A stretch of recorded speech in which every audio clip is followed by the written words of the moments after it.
महाराष्ट्र, कर्नाटक, आंध्र प्रदेश आणि गोवा राज्यातील लाखो भाविकांचे श्रद्धास्थान आणि वाशीगावचे ग्रामदैवत बिरदेवाची यात्रा 28 फेब्रुवारी ते 4 मार्च दरम्यान होणार आहे।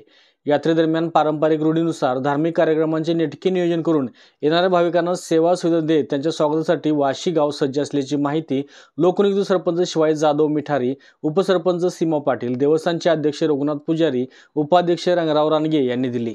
28 फेब्रुवारी रोजी सायंकाळी ढोल कैताळ छत्री निशाणाच्या लवाजम्यासह भंडाऱ्याच्या मुक्त उधळणीत बिरदेवाच्या नावानं चांगबलच्या जयघोषात श्रींचा पालखी सोहळा भानुस मंदिरातून मुख्य मंदिरात जाणार आहे।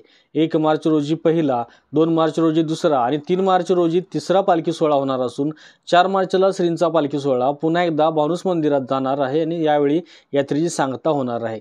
यात्रा काळात बनकर बांधव हेडाम खेळणार असून बिरदेव देवस्थानचे देवऋषी पुजारी आणि रानगे यांच्या भाकुणुकीचा कार्यक्रम होणार आहे।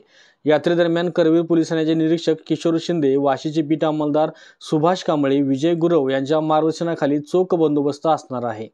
एकंदरीत वाशी गावातील वातावरण पाहिलं तर सोशल मीडियावर बिरदेव भक्तीच्या वातावरणात तरुणाई तल्लीन झाल्याचं दिसत आहे, तर ग्रामस्थ आणि भाविकांची उत्सुकता शिगेला पोहोचली आहे। अशाच नवीन अपडेट्स आणि आपल्या भागातील बातम्यांसाठी या चॅनलला लाईक करा, शेअर करा आणि सबस्क्राइब करा।